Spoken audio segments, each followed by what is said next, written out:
People are giving up on their jobs, giving up on their families, giving up on their dreams. But most importantly, most folks are giving up on the simple hope of just surviving. With the economy looking rough and the job market looking busted, it's survival of the fittest out there right now. And people just don't seem very fit for this. And that's what this video is all about. If you personally feel like you relate to anything discussed in this video, or you just simply like content like this, don't forget to like, comment your thoughts and opinions below, and subscribe to see future videos like this. I try to post every single day, or at least a few times a week, around 12 p.m. Central Time. And a huge shout out to my Patreon supporters, my channel memberships, and everybody else who just loves this type of thing. Now let's get into today's video. I just finished my work week with 80 hours. I'm fucking tired. All I want to do is go to bed, but I can't sleep. All I want to do is This come thing is home normal nowadays, folks.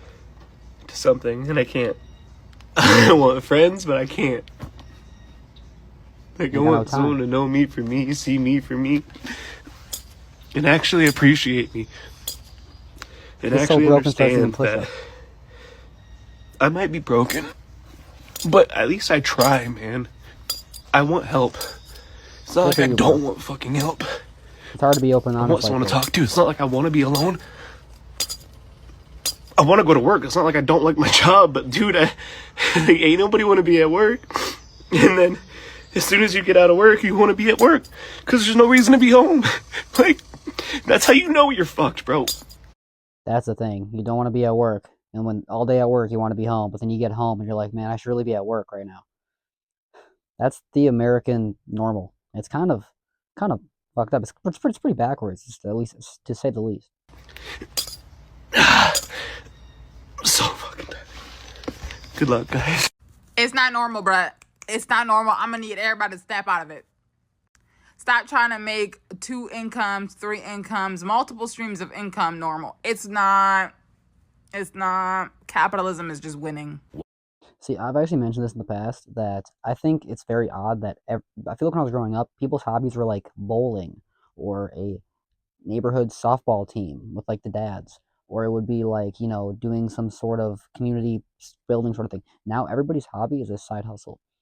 It's in some sort of a way making more streams of income, just like this woman just said, making 3, 4, 5, 6, 7 different types of income, just not because it's fun, just to survive simply. Because I mean, let's be honest, people do like making money. That's the thing, but a lot of people don't only want to focus on making money. Like, it is exhausting to only always be focused on the money.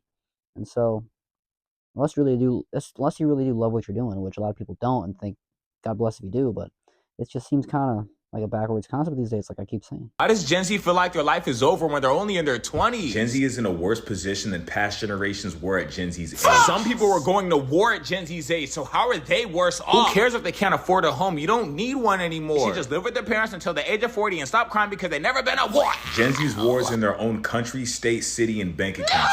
Imagine going to college for 4 years and afterwards nobody wants to hire you. They're And when you lost. finally do get a job, it's for $12 an hour at Starbucks Delicious. and rent costs $2,300 a month.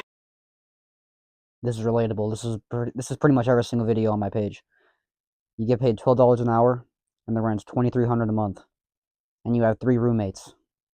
It's hard out here, folks. This is not normal. If you have the privilege to move back in with your parents or have some sort of family member that can let you crash for a cheap sort of time right now, this is the time to do it. I feel like a lot of people really are going back into that option. It's called hard work, which Gen Z clearly doesn't want to do. Life isn't just going to give you everything. All they do is perform poorly at work and blame mental health on everything. If they knew what hard They work do know what hard work is, but the payoff isn't the same as it was back in the What's day. the Back then, difference? hard work could get you in house and was able to support your family. Bob the Bill. I've mentioned this time and time again. On my first videos, I mentioned this. This is a straight up fact. The house I'm living in right now, my mom and dad bought on just my dad's one sole income for like $60,000. Now it's worth like $250,000, and it takes multiple people to be able to afford it. It's nowhere near the same as it was. My mom was married with a corner house with 2, almost 3 kids. I'm the third. I'm at the age of 25. I'm 25. Borderline homeless. Well, I'm living with my family, so I can't really say that. No kids. Don't really have any ambitions of it because I can barely afford myself right now. And yeah, you can't really survive. You can't really survive off one income right now. It's not really as possible as it was back in the day. Nowadays, hard work only gets you fired. Wow, that might be the Only dumbest a few thing you've ever decades said. ago, too. Working hard and getting fired is just part of life. You act like the rising cost of food while minimum wage stays the same has any effect on Gen Z. I paid $6 for a pineapple today, and it wasn't even good because I knew this pineapple was $6. Gen Z is stressed, depressed, and financially suppressed. Sorry to tell you. Stressed, depressed, and financially suppressed. I feel like we're gonna hear that start marching down the street here soon. Buddy, but mental health doesn't exist. So why does Gen Z keep using it as an excuse for their struggle? The food supply is poisoned. We're on the verge of war with everybody. You go on social media and something crazy is happening every second, and eggs are $12. You do the I know math. stress has negative effects on the human body, leading to mental health issues, but it's too late. 2025. I can't believe Gen Z thinks their life is over. When I was 22, I bought my house for 3 grams and a carrot. I also had 6 kids and was taking testosterone. Because that doesn't mean their life is over, but you can understand why somebody might feel that way, especially when they need to get off of the internet. Just because someone called you a name doesn't mean your life is over. I just paid. Okay, sorry about that part. I didn't really watch the end of that. I didn't know how annoying that got. Fair enough, though. Kind of realistic content. Obviously, he's playing back and forth of how, the older generations feel about younger generations. I just made my last video was Gen Zs are the new adults. We're switching over, guys. The times are changing, and not looking good for some of us. Honestly, even a lot of the older folks are kind of realizing it too. They're waking up to the fact that the economy's not the same as it was. It's not just because of inflation. It's not just because of capitalism. It's just times have changed. And now this is kind of how most people feel when they do have a job, when they are able to find a place. This is how you actually are. This is the only enjoyment you can kind of really find these days. My rent. So this weekend, I will be enjoying every wall in this apartment. Every room will be enjoyed. I will be just sitting here in amazement. Do companies even And now this guy's going to talk about getting jobs and how it's borderline impossible. This job market is busted, like I said in the intro. want to hire people at this point? Like, tell me why I just had an interview scheduled for 11 a.m. today. I show up at 10:52, and I'm waiting patiently. And it is a long, patient 20 minutes until somebody comes up to me and tells me, oh, we didn't have anyone to schedule interviews today. I'm sorry, what? And she goes, oh, yeah, we didn't know there was an interview on the calendar. We're sorry about that. Just completely forgot about him.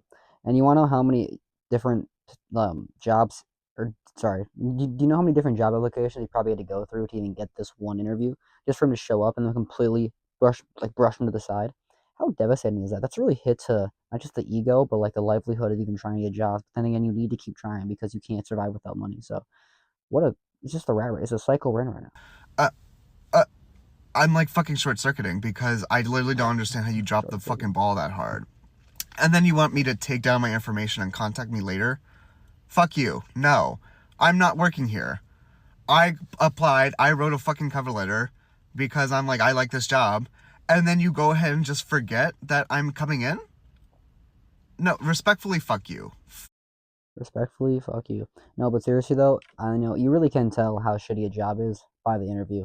If they're really desperate for hirees, if they're really, if you can tell people are going in there, if people are just rotating out if people are rotating in and out the door, you can tell that maybe it's a job. Unless it's just a retail job or a fast food job where it's usually high schoolers or older folks just doing it when they're retired, then that's kind of normal for it to be a rotating job. But you can really tell in the interview if it's going to be a job that you're going to want or a job you're just doing for a survival job. I'm looking for, many people looking for right now. Honestly, with so many people looking for these survival jobs, quote unquote, so to speak, they're pretty much slim to none. And like I'm saying, these employers they have the opportunity to be to be very picky and choosy right now. So they can find the best people to soak the pennies out of because they're not paying you a fair wage.